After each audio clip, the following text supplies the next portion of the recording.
Hi friends, welcome to ShanVasanth's kitchen.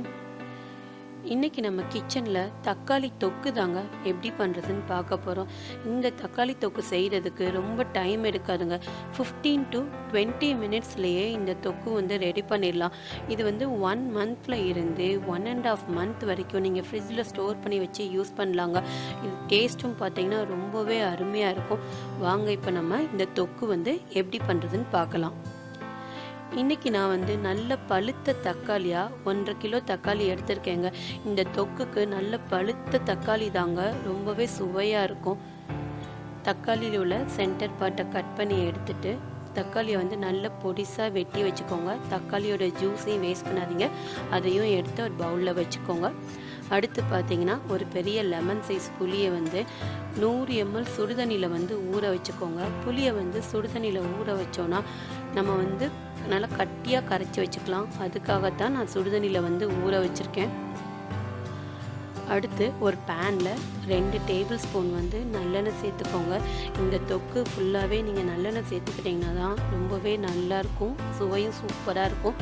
அடுத்து பார்த்திங்கன்னா ஒரு 3 பல்லு பூண்டு அதை பொடிசாக வெட்டி இது சேர்த்து ஒரு 15 செகண்ட்ஸ் மட்டும் சாட்டே பண்ணிக்கோங்க. ரொம்ப நேரம் வதக்கணுன்ற அவசியம் கிடையாது. அடுத்து நம்ம கட் பண்ணி வச்சுருக்கிற தக்காளி எல்லாம் சேர்த்துட்டு ஜஸ்ட் ஒரு பெரட்டு மட்டும் பெரட்டி விட்டுட்டு மூடி வச்சு ஹை ஃப்ளேமில் ஒரு 3 to 4 மினிட்ஸ் மட்டும் குக் பண்ணுங்கள். பாருங்கள், இப்போ 4 மினிட்ஸ் கிட்ட ஆயிடுச்சு. இந்த தக்காளி எல்லாம் நல்லா குக் ஆக ஆரம்பிச்சிருச்சு. அடுத்து நம்ம பொடியெல்லாம் சேர்த்துக்க போகிறோம். பொடியெல்லாம் யோசிக்காதீங்க, ரொம்ப கம்மியானதாங்க. 1/2 டீஸ்பூன் மஞ்சள் தூளும் 6லேருந்து 7 ஸ்பூன் மிளகாய் தூளும். இதில் மிளகாய் தூள் கொஞ்சம் ஜாஸ்தியாக சேர்த்துக்கணுங்க தொக்குக்கு.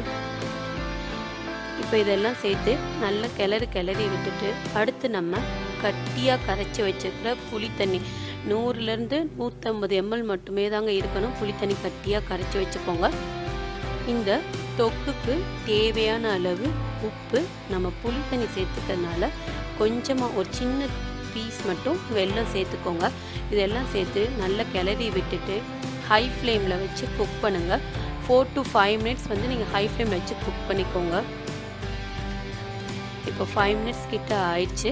இந்த மசாலாவோட ரா ஸ்மெல் எல்லாம் உங்களுக்கு போக ஆரம்பிச்சிருக்கும். அகெயின் லிட்டை ஓப்பன் பண்ணி வச்சு இன்னும் ஒரு 5 மினிட்ஸ் கிட்ட நீங்கள் குக் பண்ணுங்கள். அப்படின்னா தான் இந்த தொக்கோட கன்சிஸ்டன்சி வரும். பாருங்கள், இப்போ 5 மினிட்ஸ் ஆயிடுச்சு. நல்ல அந்த கரெக்டான தொக்கோட கன்சிஸ்டன்சிக்கு வந்திருக்கு. இந்த மாதிரி திக்காகணுங்க. அடுத்து நம்ம தாளிச்சுக்கலாம். இது தாளிக்கிறதுக்குமே பார்த்தீங்கன்னா நல்லெண்ணெய் தாங்க யூஸ் பண்ணணும். 7லேருந்து 8 டேபிள் ஸ்பூன் நல்லெண்ணெய் சேர்த்துக்கோங்க. எண்ணெய் அதிகமாக சேர்த்தாதாங்க தொக்கு கெட்டு போகாது. இதுக்கு ஒரு 1.5 டீஸ்பூன் கடுகு, 1/4 டீஸ்பூன் வெந்தயம். அடுத்து இந்த 1.5 கிலோ தக்காளிக்கு பார்த்தீங்கன்னா 100 கிராம் பூண்டு எடுத்து நல்ல பொடிசாக வெட்டி வச்சுக்கோங்க. எவ்வளோக்கு எவ்வளோ ஃபைனாக சாப் பண்ணுறீங்களோ அந்தளவுக்கு இந்த தக்காளி தொக்கு இந்த பூண்டோடு சேர்த்து சாப்பிடும்போது ரொம்பவே டேஸ்ட்டாக இருக்கும். நம்ம வெட்டி வச்சுருக்கிற பூண்டெல்லாம் இதில் சேர்த்துக்கிட்டாச்சு. அது ஒரு 15 to 20 செகண்ட்ஸ் மட்டும் நல்லா ஹை ஃப்ளேமில் வச்சு சாட்டே பண்ணிக்கோங்க. அடுத்து கொஞ்சமாக கருவேப்பிலை சேர்த்துட்டு நல்ல ஒரு பெரட்டி விட்டுட்டு நம்ம தாளித்து வச்சுருக்கிறத ரெடி பண்ணி வச்சுருக்கிற தொக்குல சேர்த்து நல்லா மிக்ஸ் பண்ணி விட்டுருங்க. இந்த தாளிச்சதெல்லாம் மிக்ஸ் பண்ணதுக்கு அப்புறமே ஒரு 2 நிமிஷம் சிம்மில் வச்சுருங்க. அதாவது அந்த எண்ணெய் கொப்பளிச்சு வரணும் அப்படின்வாங்க. அந்த எண்ணெய் பிரிஞ்சு வர ஸ்டேஜ் வரைக்கும் இந்த தொக்கு நீங்கள் அகெயின் ஒரு 2 மினிட்ஸ் குக் பண்ணுங்கள். பாருங்கள், இதுதான் கரெக்டான கன்சிஸ்டன்சி. இப்போ நம்ம ஸ்டவ் ஆஃப் பண்ணிவிட்டு ஆறுனதுக்கப்புறம் பாட்டிலில் மாற்றி வச்சுட்டு நீங்கள் ஃப்ரிட்ஜில் ஸ்டோர் பண்ணி யூஸ் பண்ணுங்கள். உங்களுக்கு இந்த வீடியோ பிடிச்சிருந்தா கமெண்ட் செக்ஷனில் கமெண்ட் பண்ணுங்கள். தேங்க்ஸ் ஃபார் வாட்சிங் ShanVasanth's கிச்சன். உங்களுக்கு இந்த வீடியோ பிடிச்சிருந்தா லைக் பண்ணுங்கள், ஷேர் பண்ணுங்கள், சப்ஸ்கிரைப் பண்ணுங்கள். தேங்க்யூ.